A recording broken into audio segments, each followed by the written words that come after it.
Hello दोस्तों, स्वागत है आपका एक नए क्लास में। आज लगभग डे 20 पे हम लोग पहुंच चुके हैं और 20 दिन के अंदर हम लोगों ने बहुत सारा कंटेंट पढ़ लिया है। कल आपके लिए एक पेपर एनालिसिस और लेके आएंगे ताकि आपको देख के अंदाजा लगे कि किस तरीके से वाटर सिस्टम पेपर में आता है, किस तरीके से ये मेन फ्री पाथ शॉर्ट में 3 नंबर में आ जाता है, कोलिजन डायामीटर, कोलिजन फ्रीक्वेंसी, ये सारी चीजें आती हैं। तो कल एक पेपर एनालिसिस आपको और देने वाले हैं, डेली क्लासेस लेके आ रहे हैं। तो जो बच्चे मन लगा के पढ़ रहे हैं उन्हें बड़ा मजा आ रहा होगा भाई, ठीक है। तो आज हम लोग बात करने वाले हैं मेन फ्री पाथ के बारे में। भैया मीन फ्री पाथ क्या होता है? मीन का मतलब होता है एवरेज, औसत। फ्री पाथ का मतलब क्या है? मुक्त पथ, अंधाधुंध गति करते रहो, कूदते रहो कहीं भी, भैया वो क्या है? फ्री पाथ कहलाएगा। अब इसका औसत क्यों निकालेंगे? तो भैया बेसिक तरीका ये होता है, जैसे मान लिया यूपी बोर्ड का रिजल्ट आया तो लोग कहेंगे भाई 92% लोग पास हो गए, तो 92% क्यों कह रहे हैं भाई? एक औसत निकाल के दे दिया कि भैया 92% लोग पास हो गए। क्यों? क्योंकि सबका अलग अलग थोड़ी बताएंगे, जाके 40, 50, 60 लाख लोगों ने पेपर दिए होंगे। तो जब चीजें बहुत ज्यादा होती हैं तो उनका औसत निकाल लेते हैं। उसी तरीके से जब हम लोग गैसों की बात करते हैं तो गैसों के अणु बहुत सारे हैं, अंधाधुंध गति करेंगे, जो गति करेंगे वही उनका पथ यानी पाथ कहलाएगा। और जब वो इतनी सारी गति कर रहे होंगे तो सबको अलग अलग कैसे कैलकुलेट करोगे भाई? तो अलग अलग कैलकुलेट कर नहीं सकते हैं। इस चक्कर में हम लोग उनका एवरेज निकाल लेते हैं, जिसे हम लोग कहते हैं मीन फ्री पाथ। भैया ठीक है, तो कैसे लिखेंगे? देखो बिल्कुल आसान है। हमने यहां पर एक डायग्राम भी आपके लिए बना दिया है कि ये देखो मेरे भाई, ये जो गैसों के अणु अंधाधुंध गति कर रहे हैं इसे क्या कहते हैं? इसे फ्री पाथ कहते हैं। क्या कहते हैं सर जी? इसे फ्री पाथ कहते हैं। जो गैसों के अणु टकराते हैं, जाते हैं, गति करते हैं, ये उनका फ्री पाथ होता है। इनका जब एवरेज निकाल लेते हैं तो उसे कह देते हैं मेन फ्री पाथ। कैसे लिखेंगे? गैस मॉलिक्यूल्स यानी गैसों के अणु फ्रीली मूव करते रहते हैं, यानी स्वतंत्रता पूर्वक गति करते रहते हैं तथा एक दूसरे गैस मॉलिक्यूल से लगातार कोलाइड करते हैं यानी टकराते रहते हैं। गैसों के अणु अंधाधुंध गति करेंगे, आपस में टकराएंगे। दो लगातार कोलिजन्स के बीच यानी दो लगातार टक्करें हुई, किसी गैस मॉलिक्यूल के द्वारा चली गई डिस्टेंस को फ्री पाथ कहते हैं। टक्कर हुई और टक्कर होने के बाद जितनी दूरी वो चलेगा उसे हम लोग कहेंगे फ्री पाथ। क्या कहेंगे? Free path. ये फ्री पाथ एक ही मॉलिक्यूल के लिए सर्टेन नहीं होता है, अलग अलग मॉलिक्यूल से टकराएगा, अलग अलग तरीके से गति करेगा। यानी जो फ्री पाथ है वो निश्चित नहीं है, अलग अलग मॉलिक्यूल हैं, बहुत सारे मॉलिक्यूल हैं, बहुत सारी टक्करें हो रही हैं, बहुत सारे फ्री पाथ हैं। तो अब इन सारे फ्री पाथ को कैसे बताओगे? तो जब चीजें बहुत ज्यादा हो जाती हैं तो एक औसत निकाल लेते हैं। जैसे हम आपको समझाते हैं, जब कभी बारात होती है तो कारीगर से आप पूछना जाके, मान लिया आपका 300 लोगों का प्रोग्राम है मान लिया, ठीक, तो कारीगर पता क्या करेगा? 1500 पानी का गिलास लिख देगा या फिर 2000 पानी का गिलास लिख देगा। क्यों? क्योंकि एक आदमी पे औसत कितना है कि 5 से 6 गिलास लगभग लगेंगे गर्मी के अंदर। क्योंकि आदमी पहले आया, उनने एक गिलास पानी पिया, फिर वो थोड़ा टहला, उनने जयमाला देखी, फिर एक गिलास पानी पिया, फिर उनने खाना खाया, फिर एक गिलास पानी पिया, फिर एक गिलास और पानी पिया, यानी 4 से 5 गिलास एवरेज रहता है भाई। अगर संग में सिकंजी गंजी कुछ चल रही है तो वो लिख देगा 3000 गिलास। क्यों?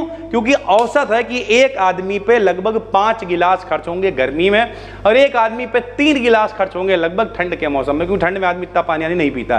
तो ये क्या है? औसत। इसका मतलब ये नहीं कि हर आदमी 5 गिलास पानी पी लेगा, नहीं।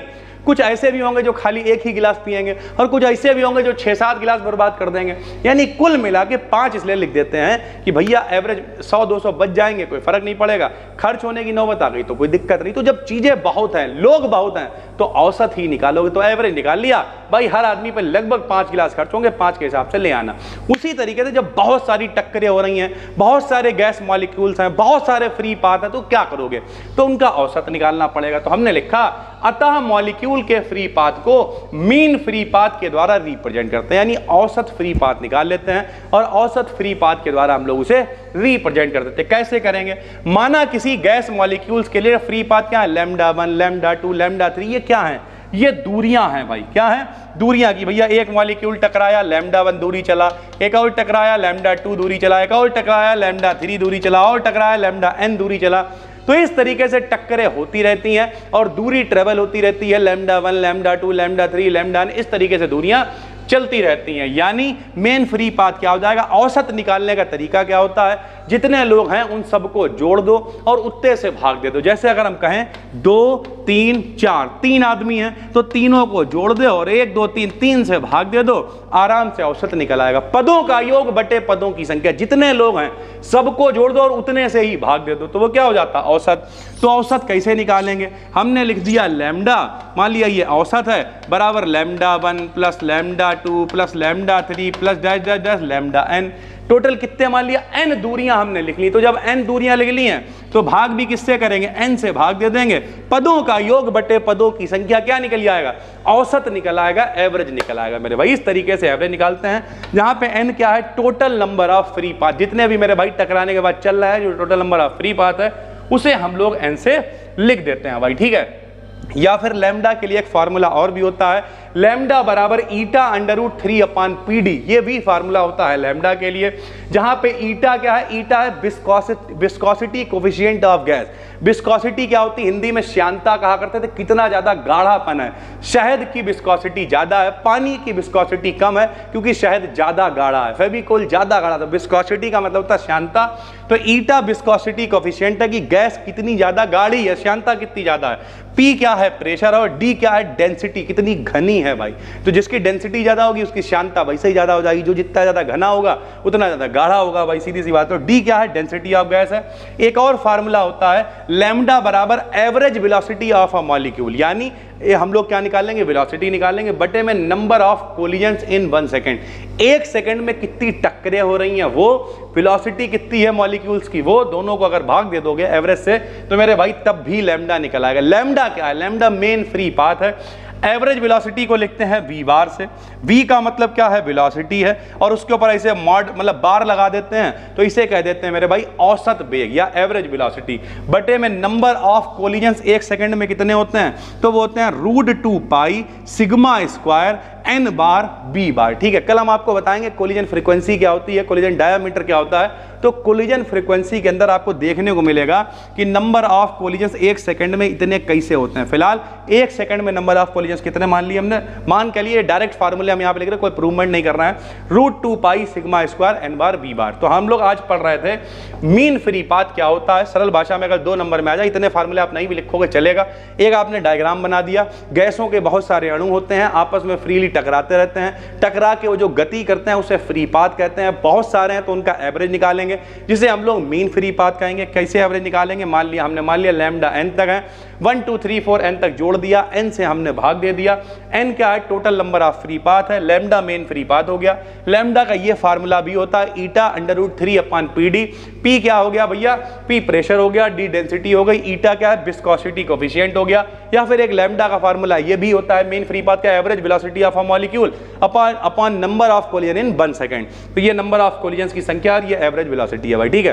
पेपर में 2 नंबर में आए, तीनों फार्मूले नहीं 2 लिख दोगे बहुत अच्छी बात है, तीनों लिख सकते हो और अच्छी बात है। कम से कम एक आपको पता होना चाहिए, ये 2.5 नंबर में भी आपको दिख सकता है, अकेला नहीं दिखेगा।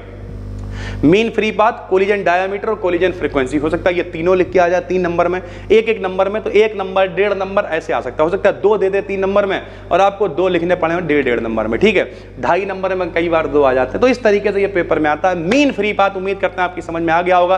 कल आपको बताते हैं कोलिजन फ्रीक्वेंसी क्या है, कोलिजन डायमीटर क्या है, प्रॉपर हमने यहाँ पे लिख के रखा हुआ है कि किस दिन क्या जाने वाला है, ठीक है भाई। जैसे यहाँ पर देखो परसों का क्या है, परसों जाएगी वॉन डेर वाल्स इक्वेशन, उसके अगले दिन CP/CB में रिलेशन जाएगा, उसके अगले दिन लिक्विड क्रिस्टल जाएगा। तो भैया सब कुछ स्क्रिप्टिंग होती है, लिखना पड़ता है, ऐसे हवा में कुछ नहीं हो जाता भैया। कहते नहीं है कि लगना पड़ता है तभी चीजें होती हैं। हम मिलते हैं आपसे एक और वीडियो में। इतना सारा प्यार आप इस सीरीज को दे रहे हो उसके लिए बहुत बहुत धन्यवाद। अगर आपको लगता है कि भैया ये PDF चाहिए तो PDF मिल जाएगी टेलीग्राम चैनल BDKN BSc पे। लगातार भले ही डेली ना पढ़ रही है, एक दिन में सारे नोट डलवा देंगे, पुराने नोट्स भी पड़े हुए हैं। बाकी जब अपना कोर्स कंप्लीट हो जाएगा तो एप्लीकेशन के फ्री मटेरियल में भी नोट डलवा देंगे, टेंशन कतई मत लो। अगर आपको लगता है कोर्स चाहिए तो भैया डिस्क्रिप्शन में उसका भी लिंक है। 351 रुपए का कोर्स है अपनी एप्लीकेशन पे। यहाँ पे डेली फ्री क्लासेस लेके आ रहे हैं। हम तो यही कहेंगे यहीं पे पढ़ते रहो, मिल के मजा काट देंगे। फिर मिलते हैं, तब तक के लिए धन्यवाद, थैंक यू।